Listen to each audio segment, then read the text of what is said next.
أعوذ بالله من الشيطان الرجيم بسم الله الرحمن الرحيم الحمد لله رب العالمين وصلى الله على سيدنا محمد وعلى بيته الطيبين الطاهرين اللهم صل على محمد وآل محمد وأجل فرجهم. We express our heartfelt condolences to all the mu'mineen, mu'minat joining us today, as well as the Imam of our time, Imam Zamana, on this tragic occasion where we commemorate the time where Imam Hussain alayhi salam had decided to leave his hometown, his beloved hometown of Medina. And indeed, leaving your hometown is sad for everyone generally, but there's always a hope that you will come back. Whereas for Imam Hussain alayhi salam, he knew that this would be the last time that he is seeing his fellow family members, as well as his beloved grandfather's grave, Imam Hassan's grave, and Lady Fatima's. And so, inshallah, today we will try and go over Imam Hussein's message as well as his stance for uprising. And we will also remember the tragedy and the masayib of Abu Abdullah alayhi salam. To begin our Majlis, I would like to welcome our dear respected Ustad, Sayyid Jalal Masoomi, to begin with his beautiful recitation of the Holy Quran. And we welcome our Ustad with a loud salawat. اللهم صل على محمد وآل محمد. Assalamu alaikum wa rahmatullahi wa barakatuh. I wish you are hearing my voice. So everything is clear, inshallah? Yes, Aga. Alhamdulillah. It's all clear. Inshallah. صلوا على محمد وآل محمد. اللهم صل على محمد وآل محمد. وعجل فرجهم الشريف. إن الله وملائكته يصلون على النبي يا أيها الذين آمنوا صلوا عليه وسلموا تسليما. اللهم صل على محمد وآل محمد. أعوذ بالله من الشيطان الرجيم.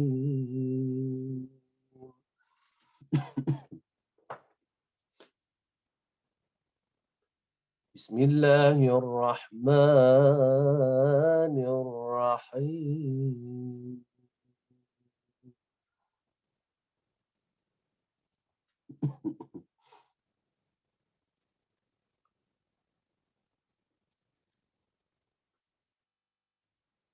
كلا إن كتاب الأبرار لفي عليين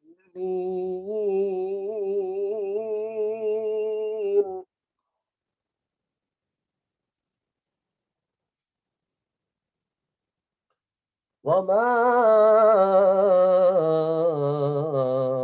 أدراك ما عليون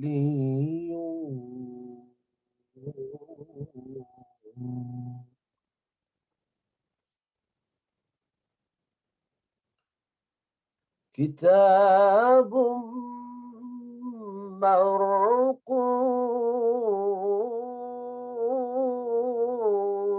مرقوم كتاب مرقوم يشهده المقربون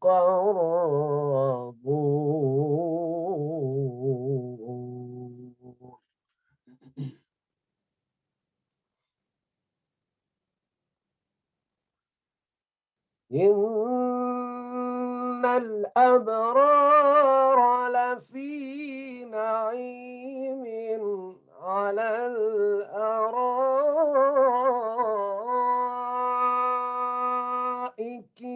ينظرون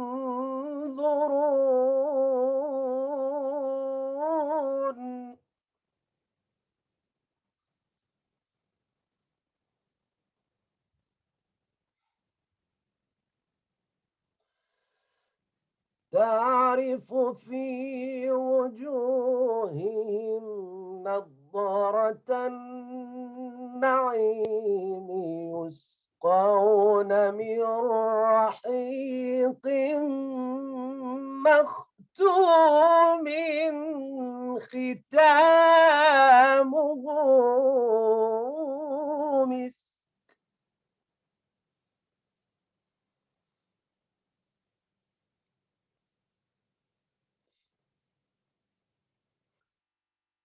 تعرف في وجوههم نضرة النعيم يسقون من رحيق مختوم ختامه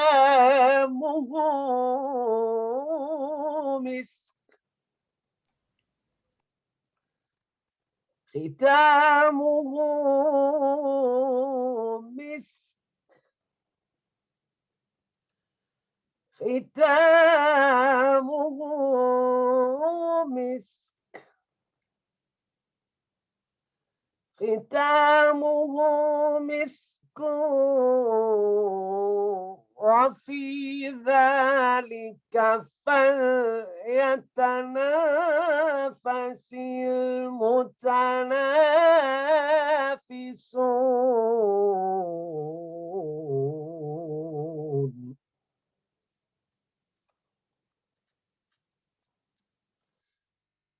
ومزاجه من تسنيم عينا يشرب بها المقربون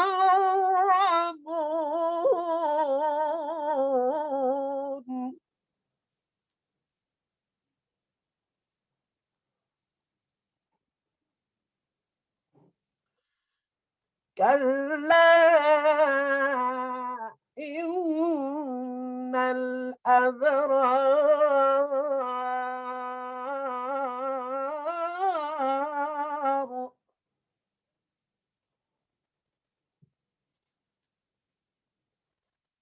كلا إن الأبرار كلا إن كتاب الأبرار لفي عليين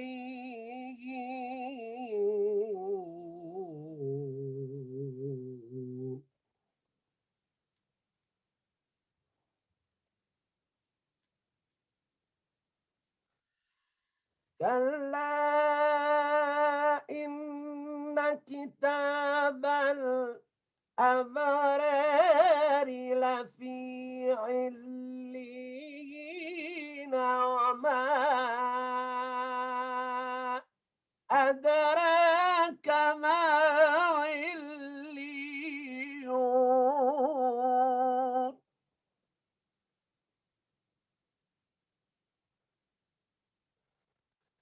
كلا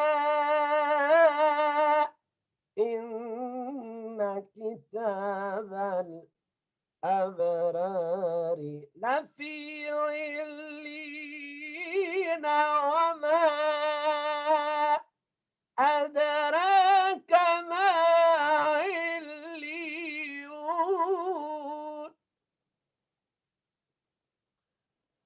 كتاب مرقوم يشهده المقربون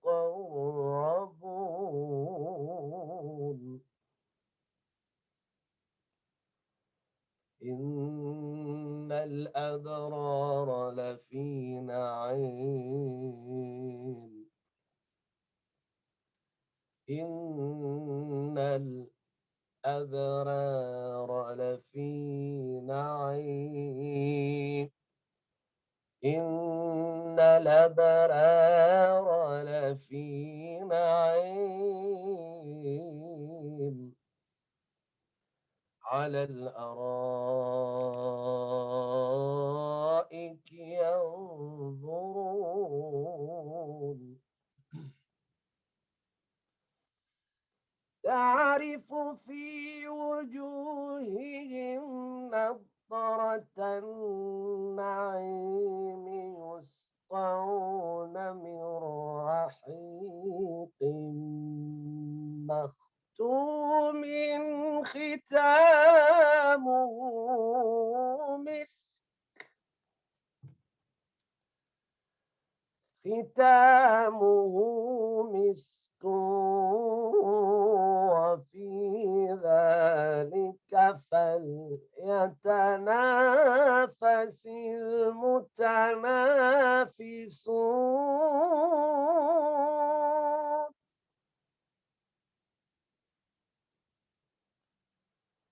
ومزاجه من تسنيم عينا يشرب بها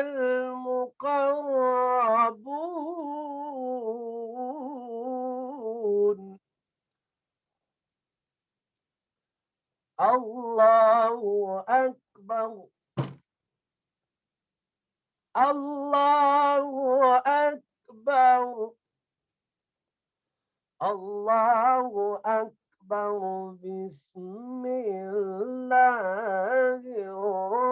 الرحمن الرحيم إنا أعطيناك الكوثر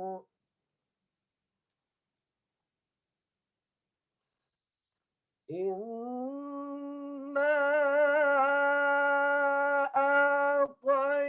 أعطيناك الكوثر فصل لربك وانحر إن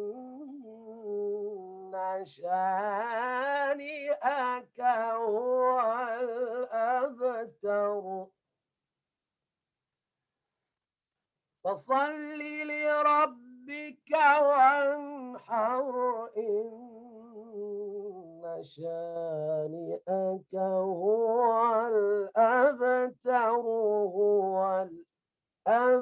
هو الأبتر صدق الله العلي العظيم. اللهم صل على محمد وآل محمد وعجل فرجهم. ما شاء الله يا سيدنا ما شاء الله. أحسنت أحسنت. Ahsan Sayyidina, thank you so much. Please remember us in your du'as, inshallah. Inshallah, most definitely, Sayyid. Thank you so much. And as you know, Ustad Jalal Masoomi, he's a very busy person, but he always makes time out for our Majlis. So we're very heartfelt congratulations and thank you to the dear Sayyid. And once more, by extension, also thank you to all our dear Azadars who have joined us today. Indeed, as we say, this Majlis is on your behalf. It's from you. In honor of Imam Hussain alayhi salam and his leaving of Medina. And as we mentioned earlier, it's a very sad occasion because, you know, your hometown is where you grow up.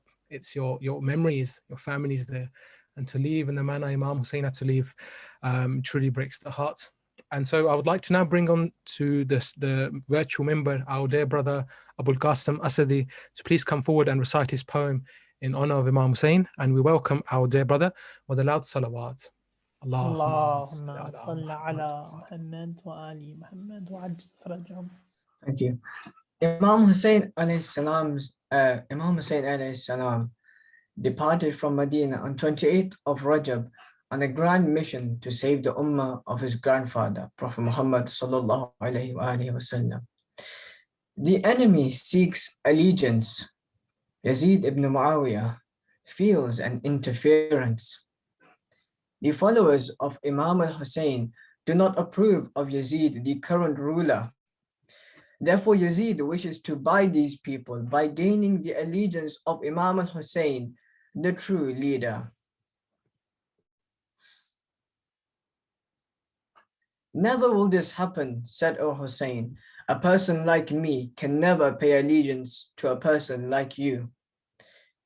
The epitome of all good versus the embodiment of evil. Many of Yazid's actions were deviations from the religion, following the footsteps of the devil. Yazid was leading the prayer of Fajr in the state of drunkenness, unaware if he had completed 2 or 4 of the units of prayer. Furthermore, he says that there was no wahi. Revelation that came down to the Prophet, peace be upon him, reveals that he, Yazid, had no care. His intentions were evil and nothing to do with the religion of Islam. If the allegiance was given by Imam al-Hussain, the religion would not be as it is today. People would be Muslims by name perhaps, but the actions and beliefs would have faded away like wood is devoured by the burning flame. The task ahead was not simple. Many sacrifices were to be made, many family members to bid farewell. The freedom of Imam Hussain would be taken away by the enemies like water draining from a well. Many of Imam Hussein's followers from Kufa sent letters of promises to join forces and support the Imam on his great mission. However, news had reached Yazid, who bribed and imprisoned many of these men without reason, other than their love for Imam al-Hussein. Muslim ibn Aqil was surrounded in Kufa, fought bravely like a lion he was, from the tribe of Hashim, cousin of Hussein and nephew of Ali ibn Abi Talib. At last he was captured, taken to the top of the tower, where he would take his last breaths, calling out to his master Hussein, Assalamu alaikum yabna Rasulullah. Carried by the wind, this salam reached the ear of Hussein. Tears flooded his eyes in pain. The battle had just begun. Hussein knew what was to come.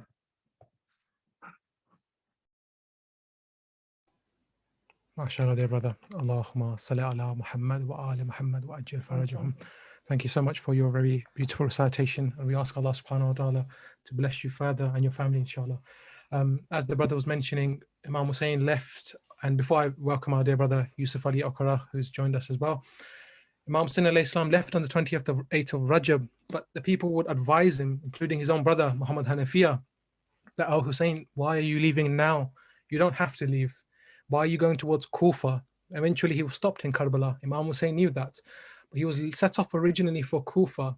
And when he was leaving, his brother Muhammad Hanafiya and many along him was saying, oh Hussein, Abu Abdullah, don't go towards there. You've seen what the people of Kufa have done to your father, Amir al-Mu'mineen, what they've done to your brother Imam Hassan alayhi salam. So why are you leaving?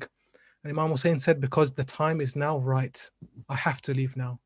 And they would give him different suggestions saying, if you go perhaps to Yemen, in the mountains in Yemen, or some other areas around Arabia, don't go towards that area, because Yazid is so determined to get your bay'ah that he's going to go to any cost. And Imam Hussain very famously replied in history that even if I'm in the mountains or anywhere in the world, they will still try and come after me. And so Imam Hussain al-Islam knew that this sacrifice is needed to revive Islam. After the Holy Prophet, it had only been 50 years since he left this world, and Islam was going back towards the period of Jahiliyyah. As Brother Abul Qasim was reading, people were reading Jum'ah Salah on the day of Wednesday. People were reading 4 rakahs for Fajr, questioning the Quran. The likes of Walid, who was the governor of Medina, very famous account in our hadith, that he was reading the Holy Quran and he came across a verse which said, he was doing an istikhara, you can say, and this verse said that the Zalameen will be those who will be subjected to Allah's wrath. They will be punished. And he said, how dare this ayah say this? And he very boldly, openly said to those around him, now look what I do to this book, the Quran you're talking about. And they say he showered it with so many arrows, the Holy Quran that we preserve in our homes today. And he made everyone look and say, bear witness that I was the one who did this act. And so you can see that the very foundations of Islam were being attacked. And so in the time of Imam Hassan, Imam Ali alayhi salam, there was opposition, but it was not like the opposition that Imam Hussain was beginning to face. Those 10 years after the Shahada of Imam Hassan, Imam Hussain also had sabr. He also remained peace. But when the conditions got to such an extent where the very foundations we just mentioned of Islam were being uprooted, now Imam Hussain said, we must leave. There's too much hostility in Medina now. We must set off for our sacrifice. And with this in mind, I would like to now welcome our dear brother Yusuf Ali Okera to please begin his Marsiya. And we welcome our dear brother with a loud salawat. اللهم صل على محمد وآل محمد. بر محمد وآل محمد صلوات اللهم صل على اللهم صل محمد. सदाएं देता है काबा हुसैन रुक जाओ सदाएं देता है काबा,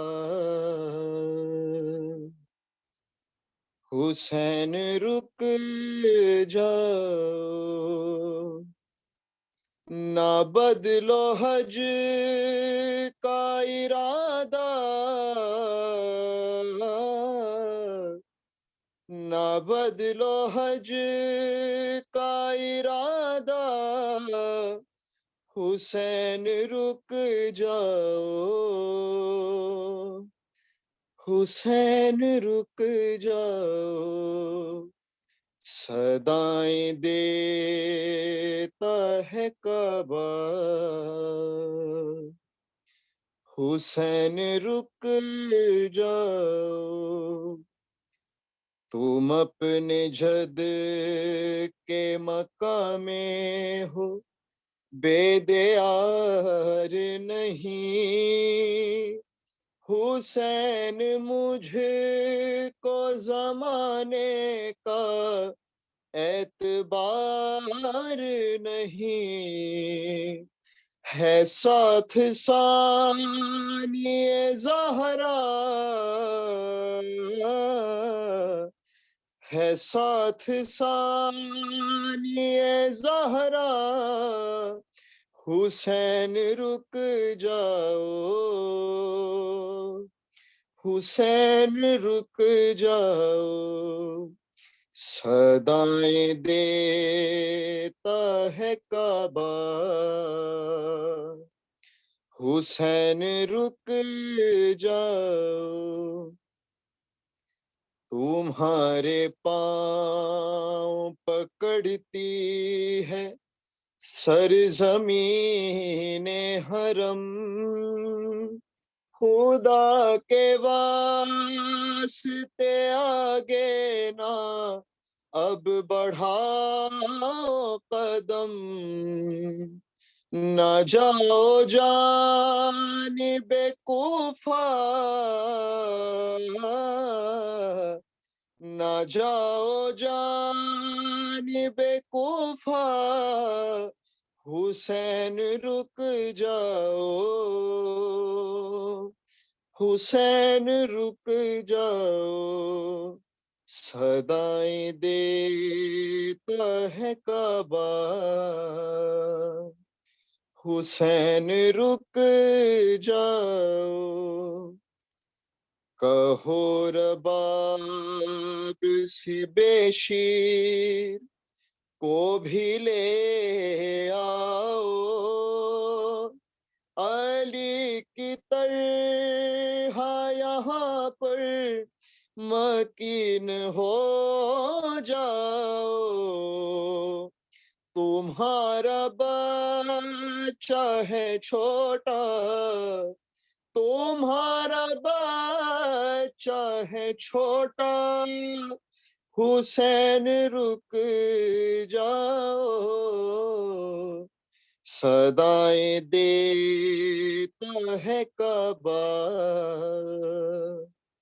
हुसैन रुक जाओ, अली को कैदी बनाया गया मदीने में, सोना है बीबी को मारा गया मदीने में, सुनाओ गुर्बत ज़हरा,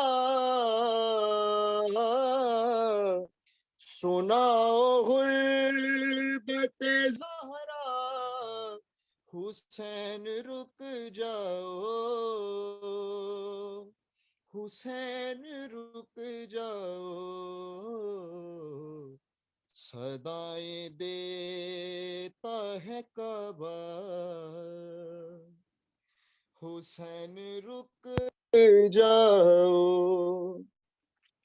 सुना है कर्बो बला में, सुना है कर्बो बला में, बला की गर्मी है, सुना है कर्बो बला में बला की गर्मी है, तुम्हें पता है इसे कितनी प्यास लगती है साथ बाली सकीना, है साथ बाली सकीना, हुसैन रुक जाओ, हुसैन रुक जाओ, सदाई देता है काबा,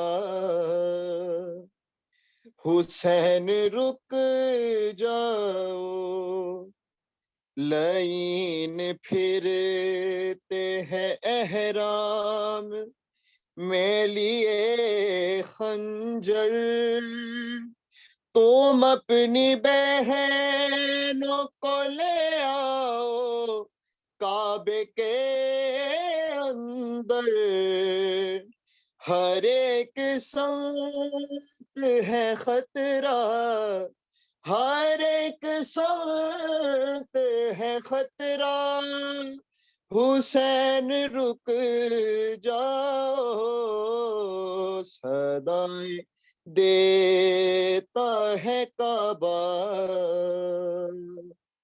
हुसैन रुक जाओ। आखिरी दो शेर में पेश करता हूँ।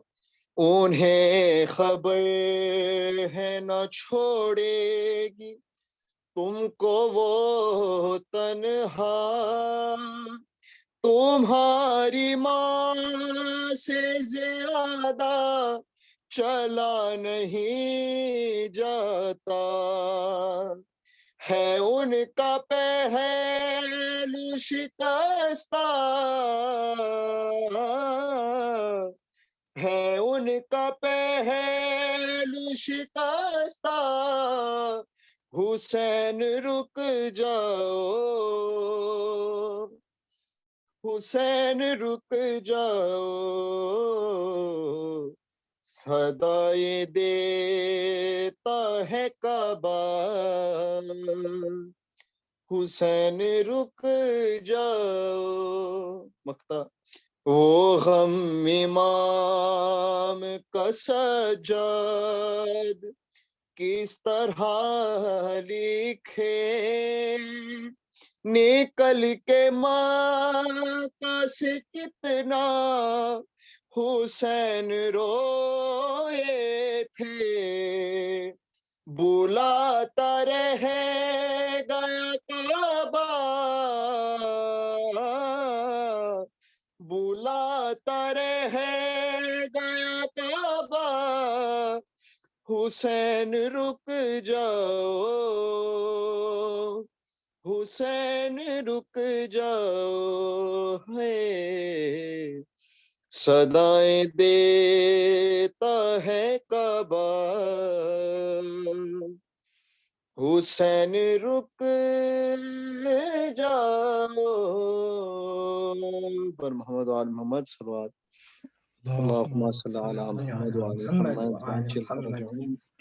Ahsan, thank you so much there, brother. That was a very heartfelt and heart-rendering recitation. For those of our dear brothers and sisters who may not have understood, brother was reciting very beautifully in the Urdu language, stating that Hussein, as in the Kaaba, was calling out, "Oh Hussein, don't go, stay, don't leave," because indeed it was a very tragic moment. And we are just awaiting our dear Sheikh Afzal Merali to attend, and inshallah he'll begin his lecture. But in the meanwhile, echoing what brother Abul Qasim had mentioned and brother Yusuf through his very beautiful recitation, Imam Hussain alayhi salam, when he was leaving, he didn't just get up and leave in a vacuum because the people have called me. No, he was at every point, and there were many points that Imam Hussain stopped and waited, and he told the people why I am leaving, for what reason. And he said, especially in his Wasiyah to Muhammad Hanafiya, I have not left for showing off or for vain desires. I have left to reform the nation of my grandfather, Rasulullah sallallahu alaihi wasallam, because the things had gotten so bad in the time of Imam Hussain, as we just mentioned, where the basis of Islam was being attacked. And so when Imam Hussain is leaving, it is the fact that we think, you know, in modern time by convention, when someone is going to war or to battle, take every single bodied person you can find. But with Imam Hussain, it was a special mission, a special sacrifice. And the opposite is happening. People were tagging along. Oh, Hussein bin Ali is going towards Kufa. He's now going to revolt against Yazid. And when he makes his new government, we will also get positions of authority. The likes you have seen part in the past with Imam Ali alayhi salam, the likes of Zubair and Talha, when Imam Hussein became the Khalif, they said, oh, Ali, we are your cousins. We are related to you. Now give us some authority as well. And Imam Ali said, it does not work like that. I respect our relationship and friendship, but it doesn't work like that. There's justice and equity between the people and the community. And so Imam Hussain, when he's leaving, people are tagging along. Imam Hussain said those beautiful words, whoever wants to go and sacrifice himself for Islam should join me, not any other person. And so Imam Hussain had the likes of Zuhair bin Gain, who initially tried to avoid his stance with Imam Hussain.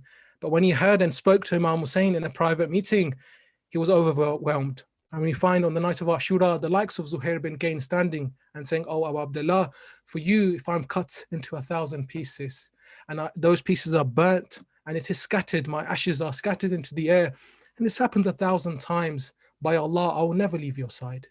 And Imam Hussain had many companions like this, the likes of Habib ibn Muzahir, Burair, Abis, and many more and more. But there's one special one, indeed they're all special, but one that I would specifically like to mention by the name of Ali al-Asghar. Why Ali al-Asghar? Because he was only, according to some traditions, 18 or so days when Imam Hussain is leaving on the 28th of Rajab. And his sister, the likes of Fatima Alila, or Fatima Sugra, is saying, surely my brother can stay with me in Medina. But like we mentioned, Imam Hussain took everyone for a special reason.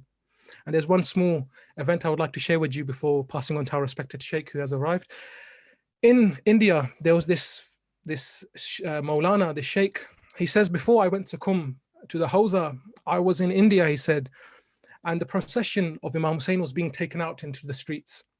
He said, as I was going through this procession, I left the main procession, the Julus, and I went ahead just to see how things were. He said, as I turned the corner, I found there were these Hindu women, many of them, all holding their babies. And they stopped me and said, my brother, can you tell me, when will Baba Hussein's Julus, his march, come by? And Baba, as in meaning out of respect, they're saying, when will Hussein's Julus come by here? And he said, I looked at them and I said, oh ladies, with all due respect, what does Hussein mean to you? And he said, those Hindu ladies looked to me and said to me, don't you know today's the day of Ashura? Hussein had one baby with him as well, didn't he? The name of Ali Asghar. He was 6 months old and he did not have any water or any food. So we Hindu women on this day of Ashura, out of respect for Hussein and Ali Asghar, we will also not feed our children until your march goes past this street and goes to its finish. So indeed we find everyone who attended Imam Hussain and came with him had that special position. And as the poet says, wo jiska jism surah wan nas se kam tha, rutba na magar Khizr aur Ilyas se kam tha. Lashkar Jafa aaye to the Karbala mein, magar Abbas se larte kya, ek beshir ki khush zaban ne jinko rola diya. Aur main kya padhun, दुनिया ने जंग के उसूल तो बनाए, जो सबसे छोटे थे आखिर में वही आए, जो सबसे छोटे थे आखिर में वही आए.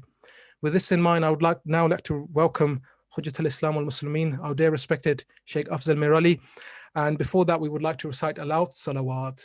Allahumma salli ala Muhammad wa Ali Muhammad wa ajil salajhum.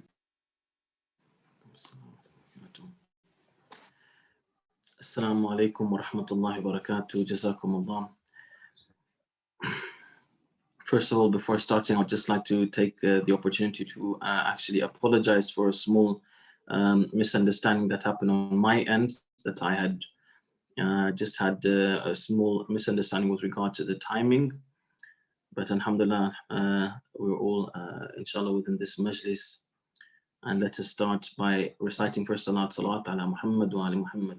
Allahumma salli ala Muhammad wa ali Muhammad wa ajil salajhum.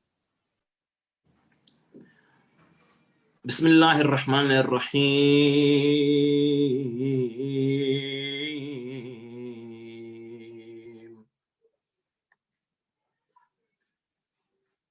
صلى الله عليك يا سيدي ويا مولاي يا رسول الله وعلى أهل بيتك المعصومين المظلومين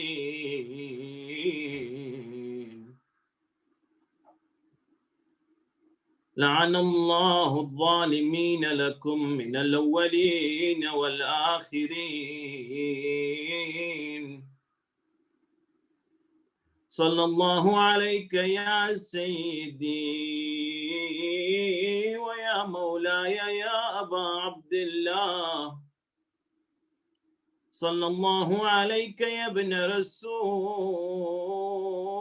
الله ما خاب من تمسك بكم وأمن من لجأ إليكم سادتي فيا ليتنا ثم يا ليتنا كنا معكم فنفوز فوزا عظيما.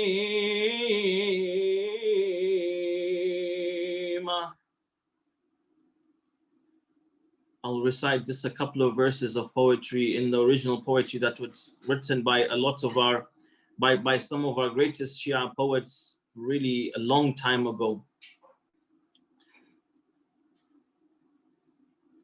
قد أوهنت جلد الديار الخالية من أهلها ما للديار ومالية هو متى سألت الدار عن أربابها يعد الصدى منها سؤالي ثانية empty homes have weakened my patience. Void of their inhabitants, what is with them and what is with me? Why is my patience weakened when seeing these empty homes? I'm talking about the homes of Ahl al-Bayt in Medina. When I ask the home of its masters, it echoes back my question to me as if saying, it used to be a sanctuary for the afflicted. All afflicted used to come to Ahl al-Bayt for help and for salvation. But now upon his house, the house of Imam Hussain, but now upon it have fallen all afflictions. His sections have now become gatherings of Ma'atim. Nothing can be seen save one death announcer responding to the announcement of another that this has passed away now, because al-Baneen's alayhi salam, she was looking at that bottle to see it has Imam Hussain alayhi salam passed away, because Rasulullah had given the clay and the dirt of Karbala to her and told her, when this turns red, know that Hussain has now been martyred.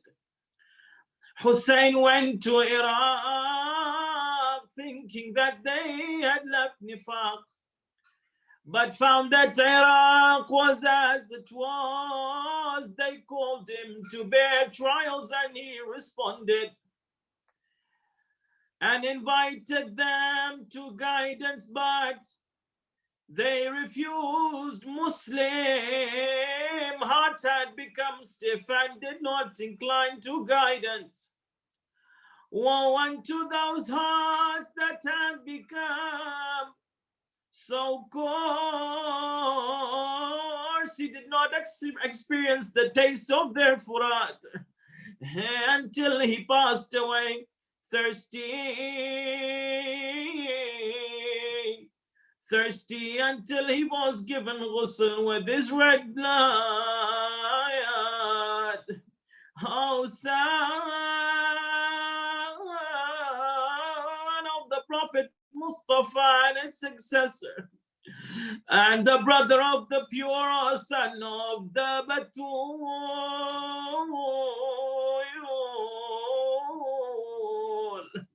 my cries, my eyes cry for you, not for reward. When I cry for you, Imam Hussain, I'm not seeking reward, but for your sorrow, my eyes are crying.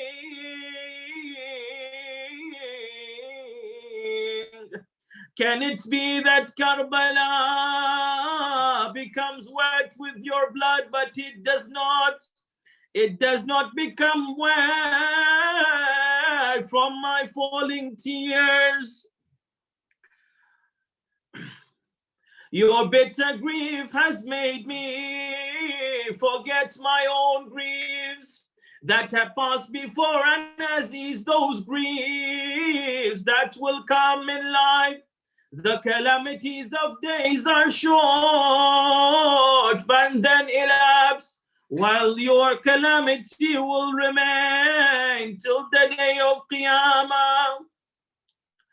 We left Medina all together. This is Zaman Hal, the Sayyidah Zainab alayhi salam. And all the people were envying us because they left with such dignity when they left Medina. But in Ghadriya, when we arrived, Ghadriya was one of the names of Karbala. The enemies approached us and surrounded us. Those who wrote to us betrayed us, and my soul remained grieving with sadness. I called out, "Oh, our honor and our wali, oh Hussein, lead our caravan.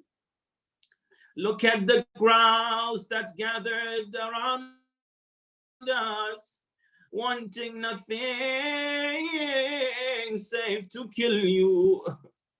How impossible for us to return to Medina. I say, oh Zainab,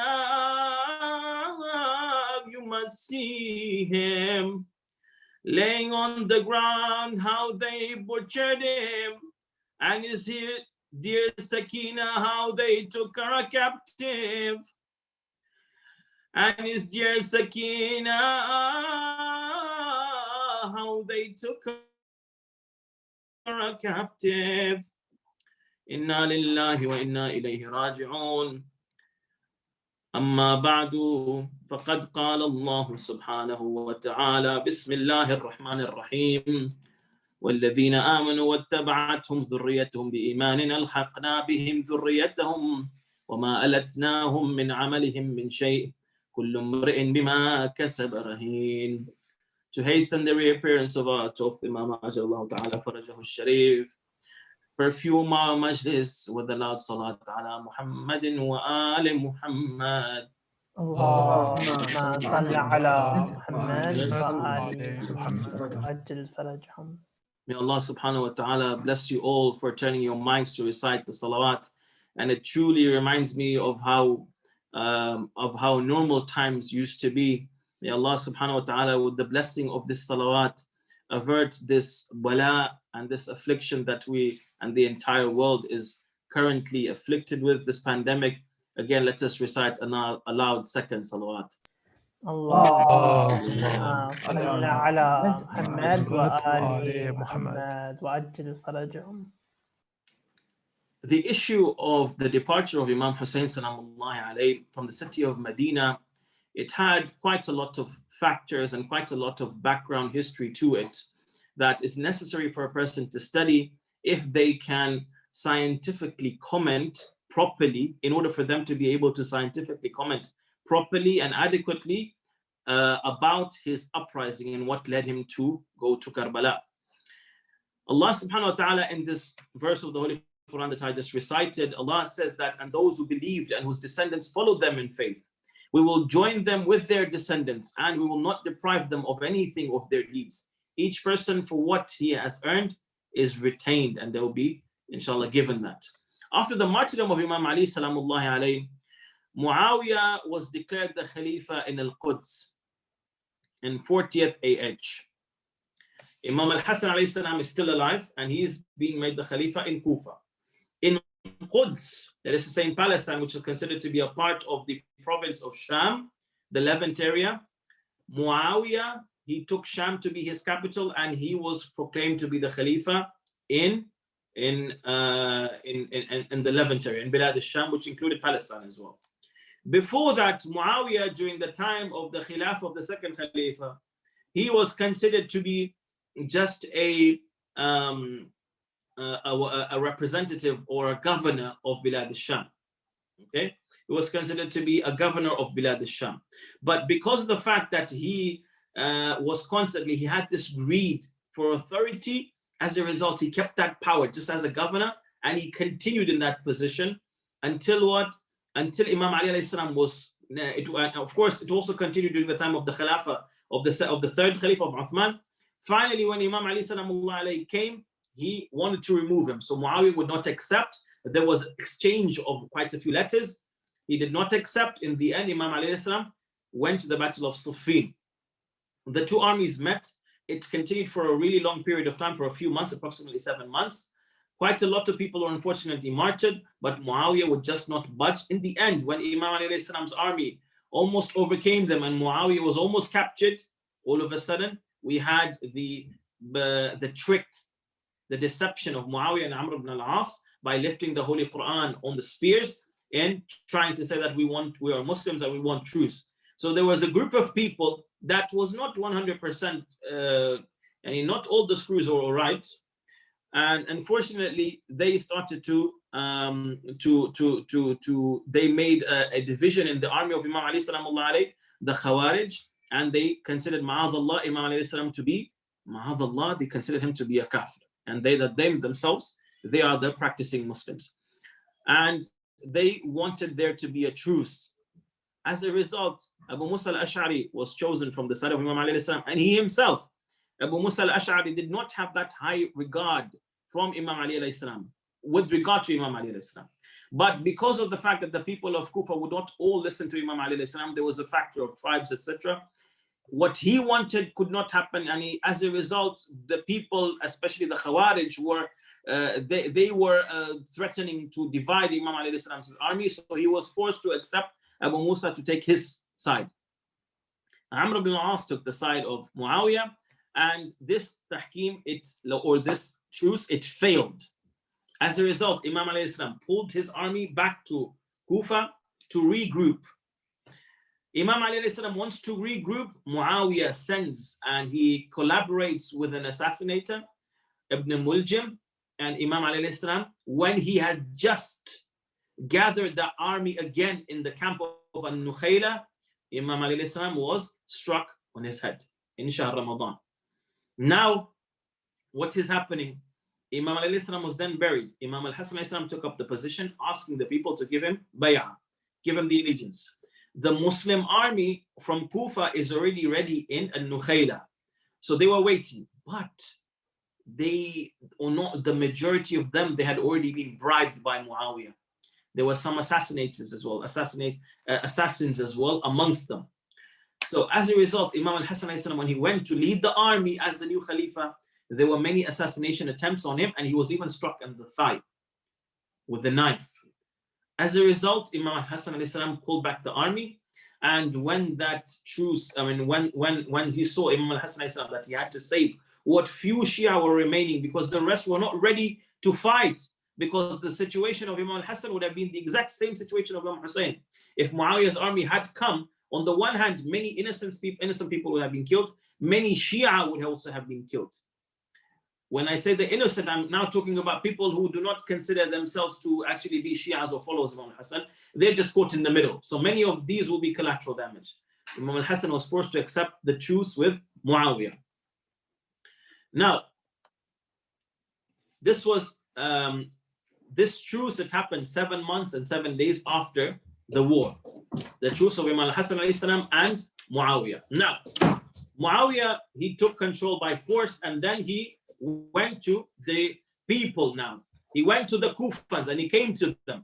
And he told them that, by Allah, I did not fight you so that you would pray, fast, perform Hajj, or give zakat. Instead, I only fought you so that I could in order to rule you. I just want to rule you, that's it. And Allah has given me what I want, even though you detest it, you do not like it. So, now, Kufa, what had happened is that during the time, look at again background history. In addition to this, during the Khilafah of the first three Khalifas, there was unorganized, random narrations fabricated and attributed to Rasulullah sallallahu alaihi wasallam. Some of them to give legitimacy to Sahaba as a substitute for Ahlul Bayt salamullahi alayhim. Because if there is a group of people who want influence and politics and they want governance, they need legitimacy, because up until now, the mode of ruling and the mode of leadership or governance in the Islamic State was that there needed to be a Khalifa. And this Khalifa, because he was a representative and a successor of Rasulullah, he must also have the religious aspect and dimension to his personality. He must have a certain amount of knowledge, and there should also be a certain amount of, apparent piety and a good image, publicity. Now, when that is not true, you go about creating it. Oh, they were so good people. Rasulullah praised them so much. If Imam alayhi salam was the door was the gate of the city of knowledge, then so and so were the ceiling, and so were the windows, and so were the walls as well. All right. So all of a sudden you have this. This had become out of control, to the extent that some of the well-known narrators of Sahih Bukhari, they even fabricated a hadith in order to what? In order to just get a few, some money. And some fabricated a hadith for marketing. So like the hadith that is known from one of the narrators of them, that what I heard Rasulullah say, that he who eats from the onions of Makkah, it's as if they have visited Makkah. They have done ziyarah to Makkah. MashaAllah. These are really heavenly onions then. Okay? So this was the kind of fabrication. This is how it had reached. Now, during this time, in terms of development, urban development, and investing into the infrastructure of the other cities, when Kufa had, during the Khilafah or during the time of Muawiyah, and also the first three Khalifas, Kufa was considered to be a deprived city. When Imam Ali alayhi salam came, he tried to change things around, and he formed he tried to make things change. But a lot of the zuhud of Imam Ali alayhi salam, the asceticism of Imam Ali, that is narrated during the period of Kufa, is because of the fact that the people of Kufa themselves were living really poorly. So he, as the true Khalifa, could not live at a higher level than them. He had to live at the level of the lowest, of the neediest people, okay, in order to actually be acting according to what a Khalifa should be like. So when Imam al-Hassan al-Islam's time did not continue, he remained there for a short period of time, for a few months. Imam al-Hassan returned back to Medina. Now, the Khilafah or the period, the government of Muawiyah was in Sham. So all of the funding was going to where? It was going to Sham. Infrastructure, wealth, money, business, trade, everything is going to Sham. Whereas Kufa was deprived, Medina was deprived, And the further peripheries, especially like Yemen, they were more deprived. Okay, so Medina had become just like Mecca, just like it had become just a religious city. It was totally forgotten. In addition to that, there was also a terrorizing security embargo.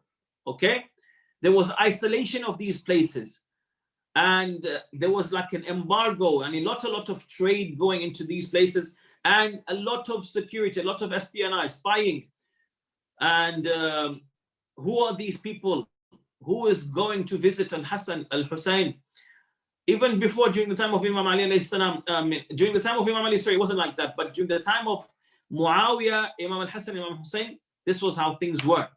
And of course, the later Imams, all of the later Imams. That is why quite a lot of the narrations that have been narrated that are contrary to the main fatwa, these are considered to be out of taqiyya, because the Imam would not give the fatwa of tashayyu'. Now, one thing that also happened during the time of Muawiyah is that he changed what the appearances of the Khilafah should look like. Okay, he changed them from being a Khalifa to now being a king. Monarchy was something new, fabricated in Islamic government by Muawiyah and started by him. Otherwise, before him, the other Khalifas, even the first three Khalifas, they did not take up the appearance of a throne, of the best of clothes, of handing out whatever they want, of lavish luxuries, of going out to hunt just for pleasure. They did not have this. Muawiyah started this practice. And a lot of this, he even learned, even the form of government, he learned it from the Byzantines, because his brother Yazid, he was one of the heads of the excursions or the expansionist movement during the time of the second Khalifa. Yani the futuhat, the conquests, okay? When they defeated the Byzantine Empire and they made it retreat back quite far, okay? Up until where Western Turkey is today. The Muslim Empire, it took all of these lands in a really short, relatively short amount of time. Now, of course, what they did is that they learned, the Muawiyah himself learned, how did these people used to rule? What forms of government apparatus did they used to have? And in addition to that, what were their policies like? What was their etiquette? In addition to their architecture, etc. So he adopted what the Eastern Romans, the Byzantines were doing. In addition to that as well, he also gave non-Muslims, especially his wife, who was Yazid's mother. She was not a Muslim. She was from the city of Homs. She was from non-Muslim tribes, Arab tribes. So his uncles, Yazid's maternal uncles, were the ones who actually molded his personality to be the way it was. Even his personal doctor, Yazid, later on, even Muawiyah's and Yazid's later on, his counsel, his main counselor, his main vizier, Mansur ibn Sarjan, he was not a Muslim. So, in addition to that, what did he do? He also formed a new practice. Normally, the Khalifa used to pray along with the Muslims. There was this connection, and he's considered to be their Imam al-Jama'ah as well. Although Muawiyah now separated this, he didn't want to see the people, he didn't care. So there was a special room made for him for Salah, okay? So there was a separation now of the mosque and the governor, the ruler. There would be a palace, and the palace has guards. The Umayyad army worked on suppressing and coercing quite a lot of the Muslims, especially those who they considered to be opposers of their rule. And the army, it's largely composed of non-Muslims. Okay, this is what Muawiyah used. Amongst the policies, the internal policies, no Islamic taxes. Okay, everything, he wouldn't pay any Islamic taxes, and everything would be for his own pockets. The Islamic lands, like I mentioned, he distinguished the Shamis more, from the Levantine area, The others are considered to be second category citizens, and he would also buy people's souls. He would buy people, okay? And also he would impose random taxes. Random taxes he was imposed them. In addition to that, Muawiyah also tried to create tribal feuds, especially amongst Shia tribes. I myself personally spent a good amount of time in eastern Lebanon. And of course, all of this area was considered to be a part of the Levant of the Bilad al-Sham. In this area, there were certain tribes of Shias that were Shia from the time of Imam Ali salamullahi alayhi. They actually, certain Yemeni tribes, like from the Hamadaniyin, who had actually embraced Islam at the hands of Imam Ali alayhi salam. Okay, at the hands of Imam Ali salamullahi alayhi.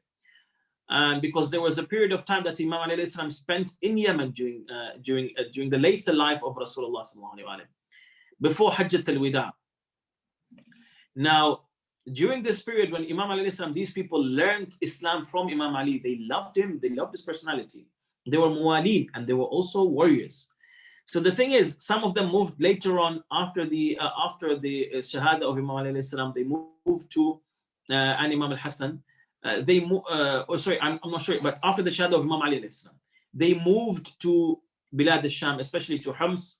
It is said that some of these tribes also later on moved to the areas of East Lebanon. Anyway, the people of East Lebanon also, they became Shias and Muslims, the Amila tribes, at the hand of Abu Dharr al-Ghafari, who was sent in these lands into exile. Okay, now these people, how did Muawiyah go about dealing with them? By sowing the seeds of tribal feuds and clashes. This is how he was doing what? Divide and conquer. Make the Shias fight amongst themselves. Okay, tribalism.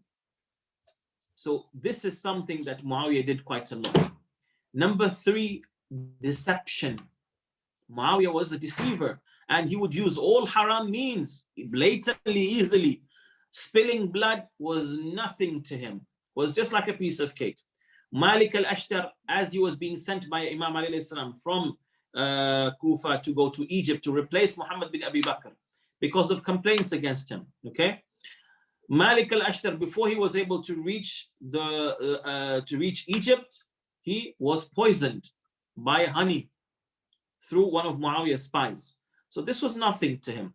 The killing of Hijr ibn Adi, one of the main companions of Imam Ali alayhi salam, the same thing. He would defy Islamic principles like riba, not upholding Islamic penalties. He also, now Muawiyah founded a school of fabricating a hadith. Okay, he started to what? To fabricate. Now, before it was happening, everybody for himself, for their own interest. Now, let us work on it properly. So he actually founded a school for fabricating a hadith. And this involved, first of all, ascribing certain chains that seemed to be correct. But the hadith itself, it's extremely funny, illogical. Like some of the hadith that have been ascribed to even Sayyidah Aisha, the wife of the Holy Prophet. Some of them are actually not her saying it, but they've been ascribed to her. They've been put in Bukhari and Muslim, but these are not logical. These aren't correct. Some of them she did not actually say. She was, and I'm not defending her other deeds. I am not defending her other deeds. But some of these ahadith, they were not from her. This ascribed to her. Now, on the other hand as well, he also had a group of storytellers who would try to divert the attention of people from the other narrators of Rasulullah, the other narrators from the other Imams, even from the Imams themselves. So he had storytellers even in Masjid al-Umawi, all right, in the mosque over there in Sham. So these storytellers, they had quite a lot of influence that later on, they gained such momentum, storytellers, Qassasun, that one of them wanted to show one of the narrators that you want to see how much influence I have on the people, on the Muslims. He said, okay, show me. So they went to the Masjid al-Umawi. He said, I heard Rasulullah, the storyteller is saying, look at them now. I heard Rasulullah say, he whose tongue reaches the tip of his nose, Jannah has become wajib on him. At that, the narrator saw that all of the people who were sitting in front, all of them, he started to pull out their tongue and try to reach their nose. So this was the amount of effect that Muawiyah's tactics and policies that were having on the foolish-minded people, unfortunately. Degrading the position of Ahlul Bayt alayhi salam, and especially fabricating or making the school of cursing Imam Ali salamullahi alayhi. Even when Imam al-Hasan and Imam Hussain was sitting in the same majlis, the Khatib in Medina would start by cursing Ma'adallah Amir al-Mu'minin salamullahi alayhi. Creating virtues for the Sahaba, slandering Ahlul Bayt alayhi salam, okay? And fabricating a hadith for the cursing the virtue of Muawiyah. Also killing and wiping out the opposition. Bishr ibn Arta'a, one of the generals of Muawiyah, killed 30,000 people. And Sumura bin Jundub, he killed 8,000 people in Basra. Okay? Whoever would be just, there was a small doubt, slight doubt. He could be a Shia. First of all, no more financial support from the Muslim treasury. And secondly, demolish their home and torture them. Many of them were also killed. Some of them, their eyes would be poked out, blotted out, and all different types of torture. But feet cut, hand cut. Yes, the Sharia is extremely valuable and heavy. This is how it has reached us, through blood, through sacrifice. We have to understand its importance. Imam al-Baqir alayhi salam says, our Shias were being killed in every town. Hands and feet were being cut, only based on suspicion. He would be mentioned of being one of our muhibbeen, one of our lovers, and those who frequent us, they would all be imprisoned, those who frequently come to visit us. Or their wealth would be plundered, or their homes would be demolished, and the bala intensified until it reaches pinnacle during the time of Ubaydullah ibn Ziyad, the killer of Imam Hussain salamullahi alayhi. So, Muawiyah also then focused on killing the main ashab of Rasulullah and ashab of Imam alayhi salam. Rashid al-Hijri, Hijr bin Adi, Malik al-Ashtar, and others. Okay. They also displaced a lot of the lovers, the true followers of Imam alayhi salam. When Ubaydullah ibn Ziyad came, 50,000 Shia families, 50,000 Shia, were displaced to Khurasan. Okay. Now Khurasan was not only Khurasan in modern day Iran. No, Khurasan included Uzbekistan, Afghanistan, all of that area was considered to be Khurasan. So they just threw them all away. Why? So that they could not influence politics anymore. Because the lovers of Ahlul Bayt were creating more and more Shia. They were creating more and more Shia. So when these were distanced, this was actually something that then backfired on the Umayyads. Why? Because those Shias, when they went to Khurasan, they converted those people to becoming Shia. Later on, the Abbasids used them to overthrow the Bani Umayyad. So this is something that backfired. Now, another thing, again, with regards to the background of what led Imam Hussain to take the decision to uprise, appointing Yazid as the Khalifa. Muawiyah tried to do this during the life of Imam al-Hassan, but it did not work. Okay? Due to what? Due to the sheer opposition of Imam al-Hassan alayhi salam. Okay? So this was led to after the Shahada of Imam al-Hassan. When Imam al-Hassan alayhi salam was martyred in 50 AH, 28th of Safar, Imam Hussain, first of all, remained abiding during the in 50 AH. Imam Hussain continued to follow what? The truce that was reached between his brother and Muawiyah. So for 10 years, he did not go against Muawiyah himself. Okay?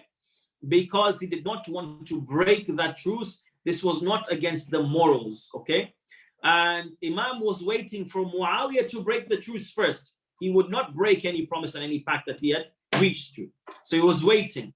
And the threats were slowly starting to build up against Imam Hussain, because Muawiyah was now showing his intention to appoint Yazid, and he was trying to get Al-Mughira ibn Shu'bah in Kufa to see that will Imam Hussain give allegiance or not. Try to see, check him out, check the waters. Okay. Now, after the martyrdom of Imam al-Hasan alayhi salam, Imam, again, like I said, due to his high morals, if he had Imam Hussain had broken the truce, then this would have given an excuse for Muawiyah to come and attack Medina, which was really not a place that had too many warriors remaining anymore. So Imam Hussain could not carry out that fight, neither in Medina, neither in Mecca. Okay, the most of the warriors they had gone either to Kufa or they had gone to Sham. And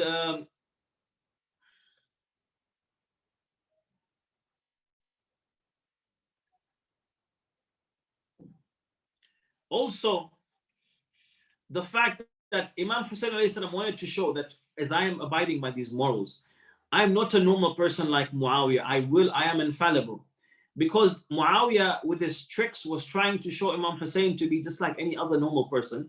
And this trick, it worked on quite a lot of the Muwalin who now started to think that, for example, during the time of Talha and Zubair, all of these people are Sahaba. Now, why is Ali going to fight them? They're all Sahaba. What's wrong? They're all equal level. Not Aliun ma'al haq. No, everybody is equal, ma'adallah. This continued during the time of Imam al-Hassan, and also continued during the time of Imam al-Hussain salamullahi alayh. Now, during this time, Muawiyah was gradually, Imam Hussain openly refused to give allegiance to Muawiyah. Okay. The first clash happened during the burial of Imam al-Hassan alayhi salam. During this time, as Muawiyah's caravans are going, now during these 10 years, it's not that Imam al-Hussain did not do anything, he was silent. No, now he was slowly, not breaking the truce, but he was showing Muawiyah that, don't think that I am anybody else. I am Hussain ibn Ali. So for example, he is the true Khalifa. All taxes that come, they should go to him. So Muawiyah had ordered taxes to be taken from Yemen. Imam Hussain alayhi salam confiscated those taxes and he distributed them to the needy people. During the Hajj, in 68 in mid-Rajab, something really similar to these days, Muawiyah passed away. Ila Jahannam. And Yazid was appointed. So Yazid wrote to the Khalifa Walid ibn Utbah to take allegiance now. Now we are going to the background, the really immediate background to what led Imam Hussain to come out of Medina. Take allegiance from Imam al-Hussain, Abdullah ibn Zubayr, who was in Mecca. He was trying to be another front, to be another army, to be another state.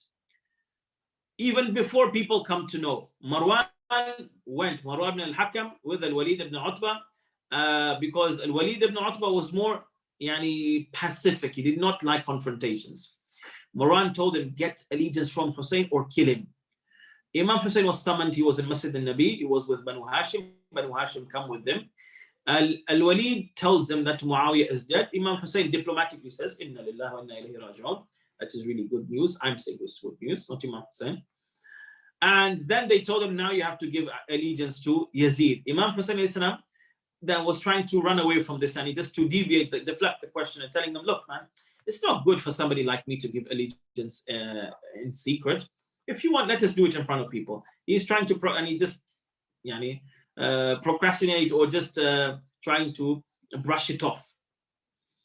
Marwan then told Al-Walid, bro, strike this guy's head, because if he leaves, it's not going to ever give allegiance. Imam became angry and he told him, Yabna Zarqa, O son of Zarqa, do you order for my head to be struck? You have lied. This is not something that you can do. May you be cursed. If anybody would try to do so, I would water the ground with their blood before that. And if you want, try to strike my head if you really want to see what will happen. Imam then turns to Al-Walid. Before he said that to Marwan,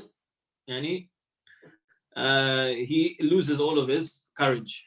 Imam turns to Al-Walid and he tells him, O Amir, نحن أهل بيت الرسالة نحن أهل بيت النبوة ومعدن الرسالة ومهبط الملائكة.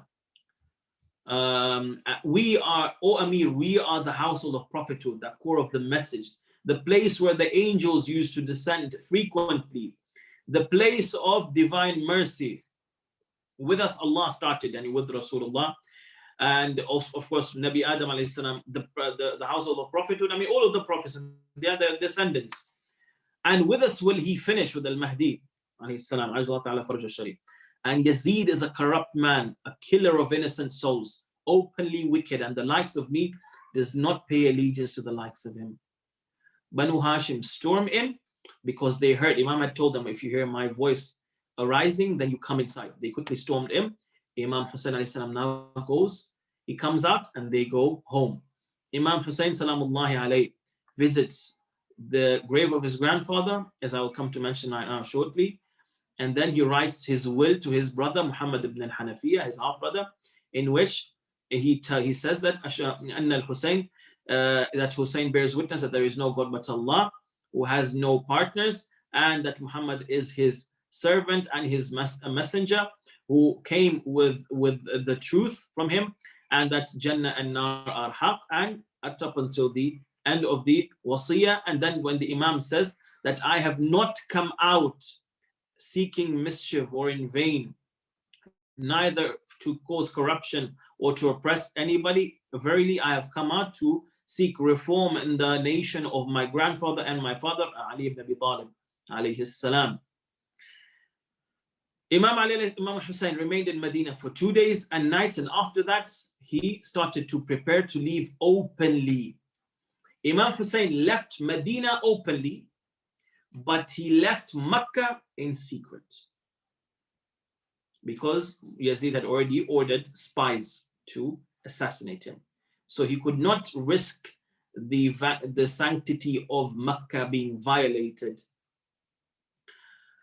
During this time, Walid, again, he was a person who was extremely, he had some lenience and he did not like confrontations. Imam Hussain alayhi salam remained on the main road up until Mecca. Imam Hussain left because he did not want himself to be assassinated by Yazid's spies before starting the uprising itself. The essence of the revolution was about spreading the message of Islam and not Imam Hussain himself. So that is why he was ready to even be martyred for the greater cause of spreading Islam. Now, unfortunately, the rest of the content and the points that I actually wanted to go into, I do not have much time for all of that. But if we look at these majalis, and I link this to my majlis itself, that how do we benefit from Imam Hussain salamullah alayhi and these majalis? Firstly, Imam Hussain salam is universal, as the brother rightfully said. He's for everybody. He's a human value and a human treasure. Do not ever think that Imam Hussain salam is only for you. He is a saint. He is a saint. He's a wali of Allah subhanahu wa ta'ala. He belongs to everybody. Even sometimes, you keep this in mind, maybe even once in your lifetime, you will come across somebody who is facing a really difficult situation, from especially your non-Shia, maybe non-Muslim or non-Shia friends. Ask them, say, or say that, oh Allah, oh God, I ask you by the love that you have, or by the position that this person, this Saint Hussein bin Ali holds in front of you, I ask you to please fulfill my need, or save me, or avert this calamity. I have heard of even non-Muslim stories of even non-Muslim families that this has happened to, and they became Muslims and Shias. All right. Secondly, we have to learn the message of Imam Hussain salam, and also learn his story in depth, this personality.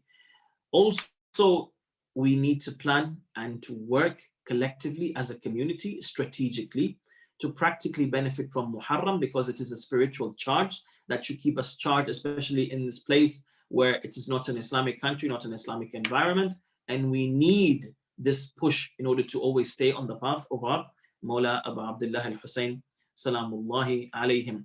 And if we can participate by doing anything, reciting, giving out water, maybe any service, working with associations like Who is Hussein, whatever, then always take part in them, because on the day of Qiyamah, helping and working in the method or in the path of Imam Hussain salamullahi alayhi, you will find that ajr, inshallah.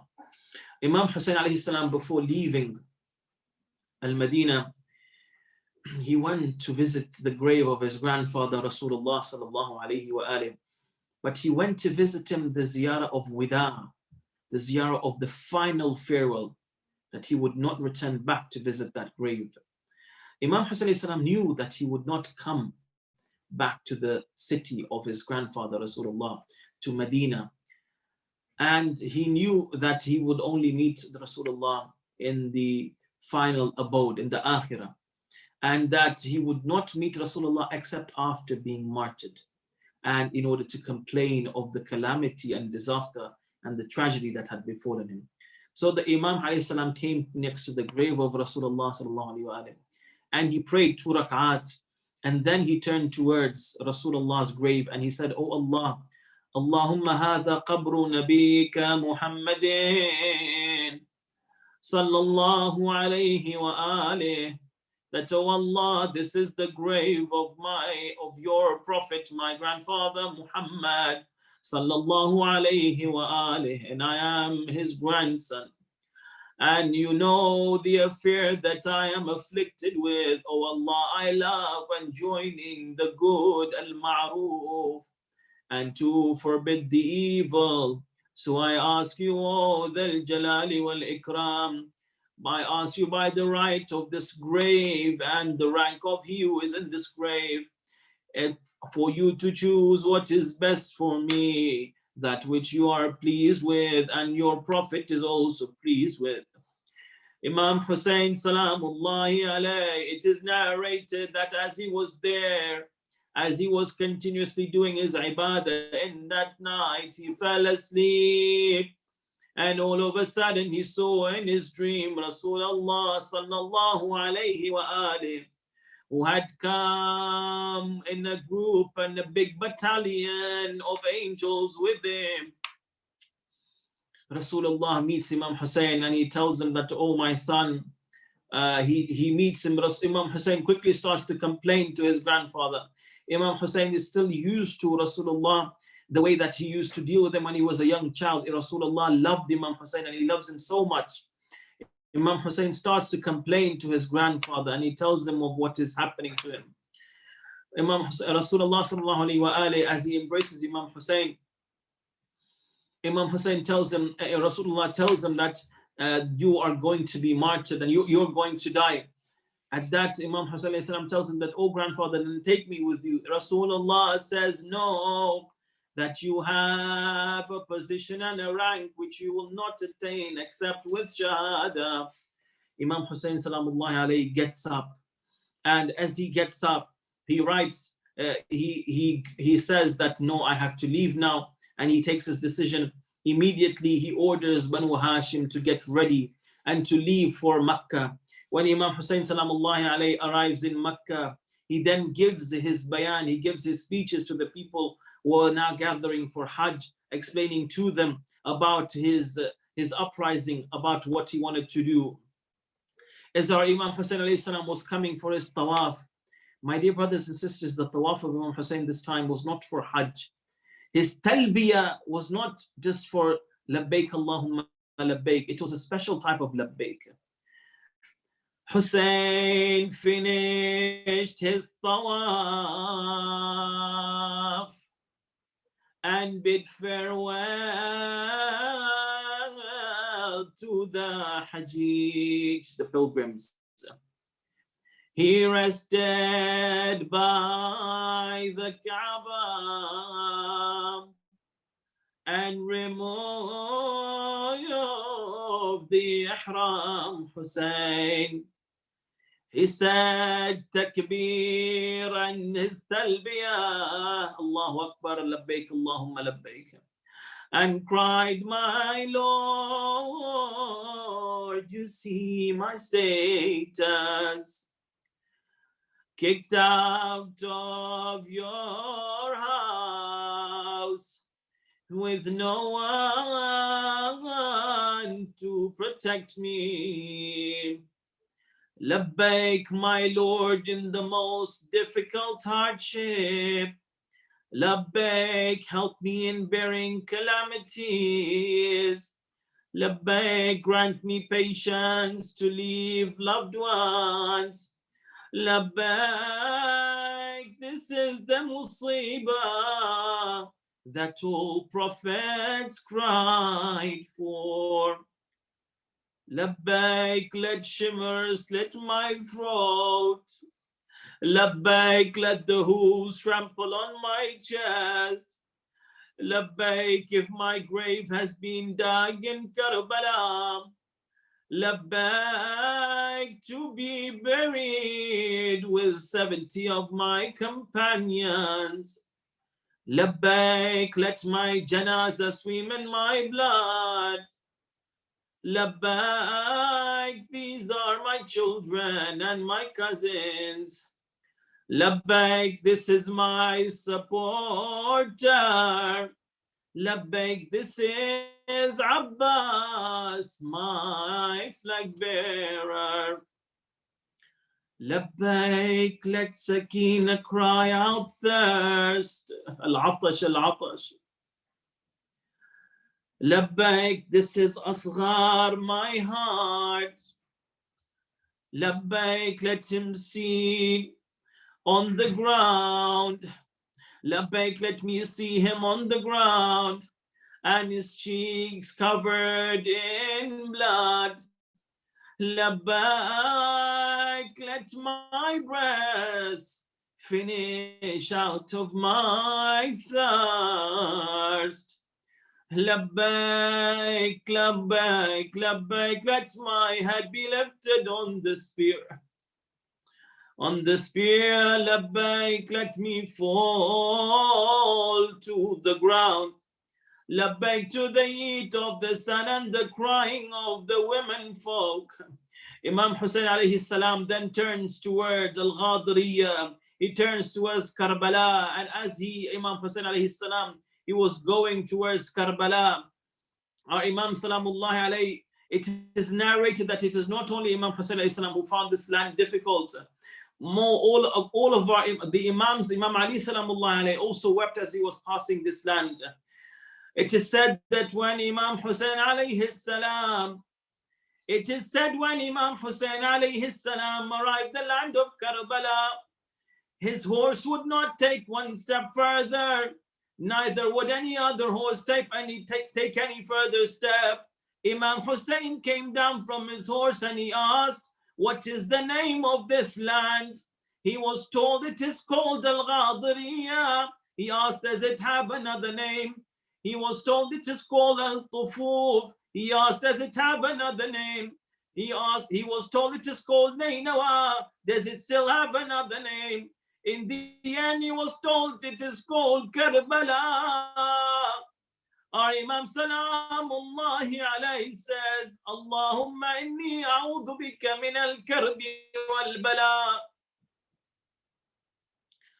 Karbala, this is all the land of Ghadiriya. Karbala, we have come, our tears are flowing. Karbala, this is a caravan of the Fatimiyas.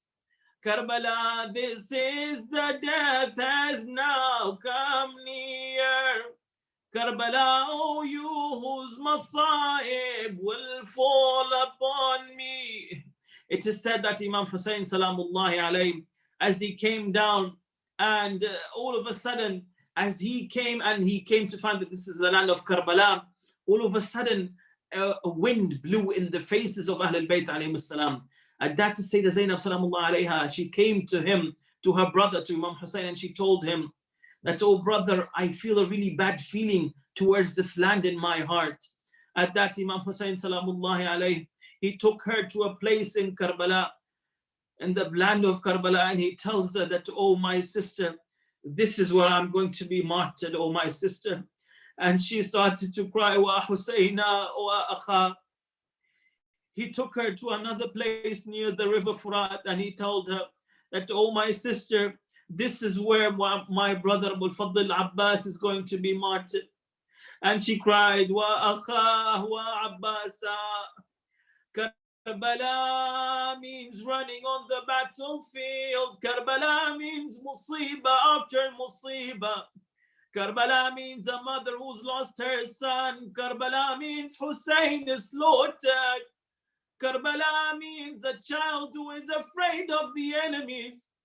Karbala means she holds on to her mother who is also in shock. Karbala means Ali al-Asghar is thirsty. He wants to drink water, but instead of water, his thirst is quenched with the arrow of death. Karbala means Ali al-Akbar shakes as his soul departs his body. Karbala means his father loses all hope in the world after him. Karbala means the hands of Ahl al-Bayt. It means the hands of Abul Fadl Abbas are cut and is split with the sword. Karbala means Zainab running from tent to tent with the daughters of Ali. It means the enemies kicking and looting from the daughters of Rasulullah. This is what Karbala meant to Sayyidah Zainab Salamullahi alayha.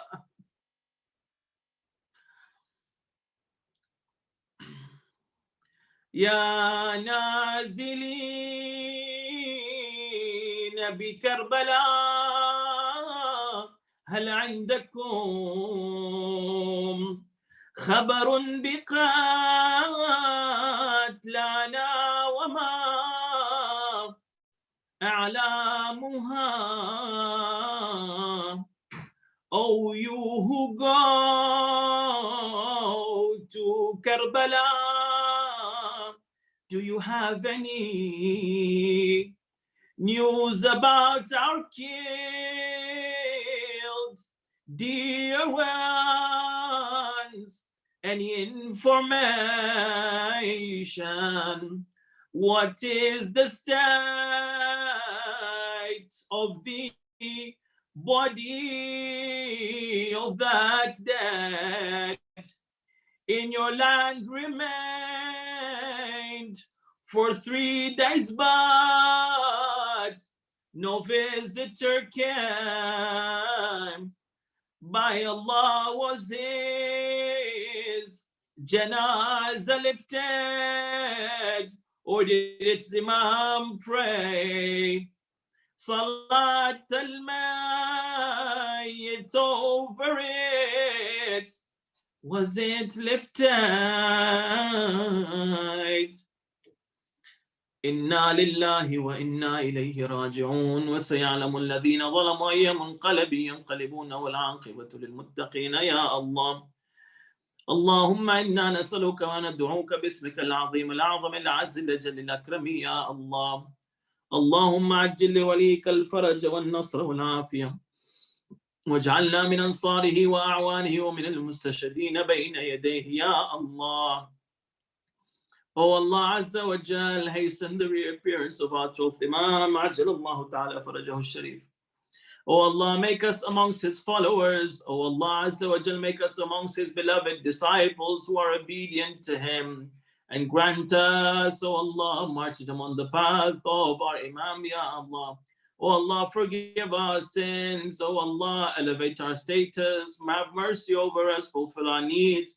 Have, oh Allah, grant shifa to all of our sick, especially those of us who have this illness of COVID-19. Oh Allah Azza wa Jal, grant them a speedy recovery, Ya Allah. Oh Allah Azza wa Jal, have mercy on our marhumeen. Oh Allah Azza wa Jal, everybody who has a special haja, fulfill their haja. Oh Allah, send the thawab of what we have recited. Oh Allah Azza wa Jal, have mercy on the marhumeen of those who have organized this majlis, and send the thawab of what we have recited to all of their marhumeen and all of our marhumeen, especially those of the Shias of Imam Ali who have no inheritor. Oh Allah Azza wa Jal, send this thawab to them along with the thawab of Surah Al-Mubarakat Al-Fatiha, along with a loud salat ala Muhammadin wa ali Muhammad. اللهم صل على محمد وآل محمد. Thank you, dear respected Sheikh Afzal Merali. We are very honored to have your presence among us, and thank you for your very profound recitation and heart-rendering recitation of the Masa'ib of Abu Abdullah Hussain alayhi salam. We ask Allah subhanahu wa ta'ala to further his tawfiqat and blessing upon you and your family, and to allow us to be with Imam Hussain in this world and the hereafter. I would now like to call upon our dear respected Sayyid Ali Al-Hakeem to begin his recitation in honor of Imam Hussain, and we welcome our dear brother with the loud salawat. اللهم صل على محمد وآل محمد وعجل فرجهم. Inshallah. The hour has arrived, left to never return. Last breaths in Medina, by God my stance is firm. I have gathered my kin, seeing them my heart burns, seeing my destiny. I see Zainab concern, Karbala, Karbala, ya, Karbala, Karbala. It's the final farewell. If you want to find me, a trail of blood you'll see. It will guide you to me. Death is sweeter than life, which is under tyranny. I am here to reform the nation of the Nabi. Karbala,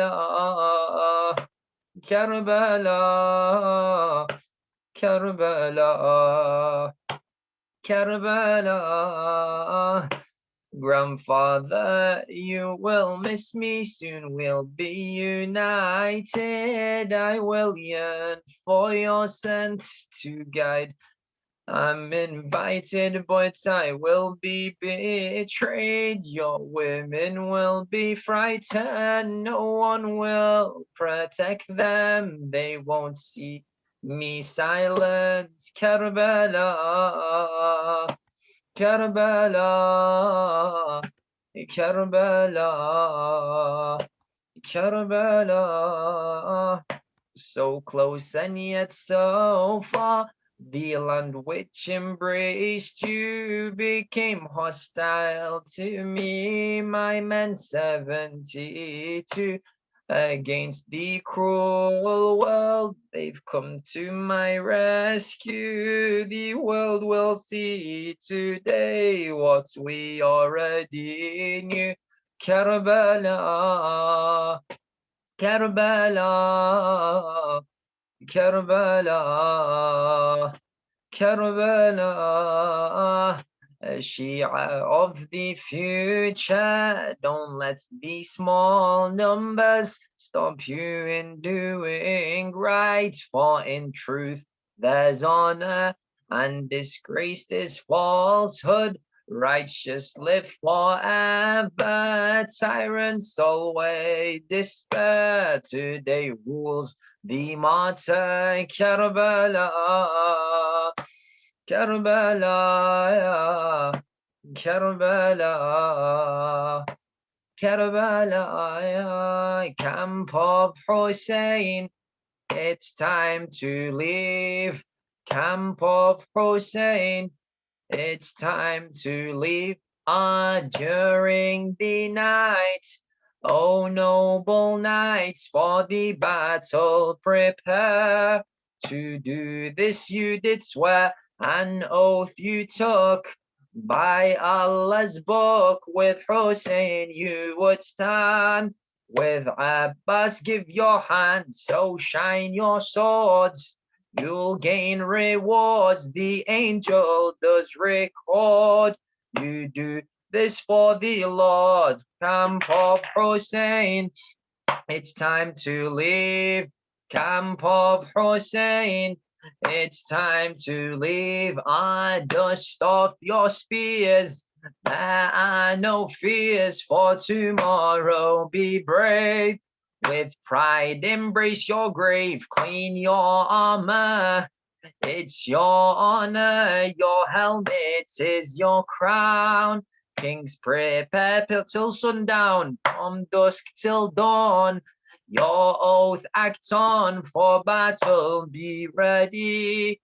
Your strength the world will see, camp of Hussein. It's time to leave, camp of Hussein. It's time to leave. Your rugs do dust. Prayer is a must. Recall for God, this is the victory is his, so him do trust.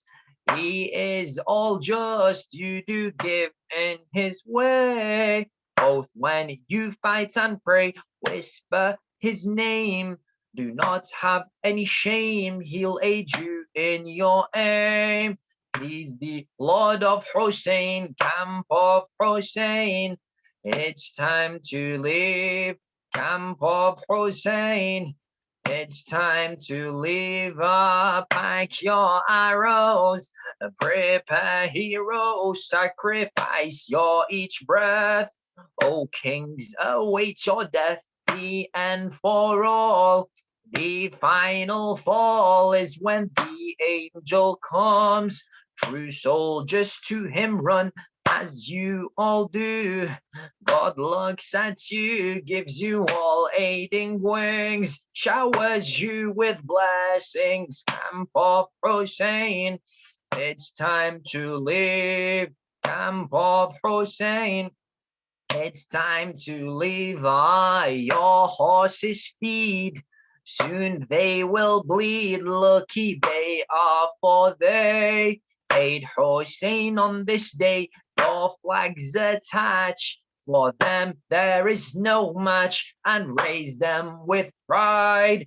Represent Hussein's side, clean your clothing.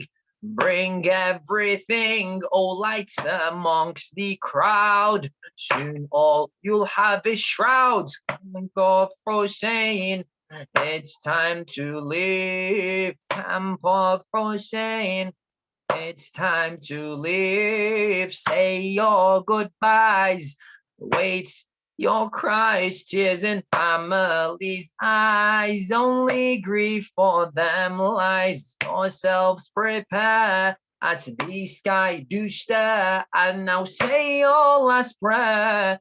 Your pain for a while bear. This your last night, and tomorrow fight. Help Hussain in his plight. Show the world we have might. Show the world we have might. Show the world we have might. Camp of Hussain, it's time to leave. Camp of Hussain, it's time to leave. Camp of Hussain, it's time to leave. I Karbala, ya Karbala, ya Karbala, Karbala, ya Karbala, ya Karbala, Bala, ya Karbala, ya Karbala. Karbala, ya Karbala, ya Karbala. Mother Al-Banin, please me do forgive. I gave all till nothing left there was to give. For brother Hussain, I gave my left and right. Oh mother, for Hussain, I gave my eyesight. Karbala, ya Karbala, ya Karbala, Karbala, ya Karbala, ya Karbala. I gave my rights, for I was his right-hand man. When all left Hussain, with Hussain I would stand. I gave him my left, I promised to give all. I refuse to see before me Hussain fall. Karbala, ya Karbala, ya Karbala, Karbala, ya Karbala. With an arrow to my eye, I could still see. Like Zainab, I still saw nothing but beauty. Proud they were, I was blind, little did they know. For Hussain on death itself, myself I throw. Karbala, ya Karbala, ya Karbala, Karbala, ya Karbala, ya Karbala. They hit me with a pole, my balance I lost. No arms to support from my horse, I was tossed. But mother, despite everything that they took, still to Master Hussain with guilt I would look. Karbala, ya Karbala, ya Karbala, Karbala, ya Karbala, ya Karbala. More I wanted to offer, I was not done. For me the battle hadn't even begun. But mother, forgive me, to me death had come. How could I leave when Hussain hadn't yet won? Karbala, ya Karbala, ya Karbala, Karbala, ya Karbala, ya Karbala. Mother, though in my grave you have my support, continue my mission for which I had fought. Ali's dying wish was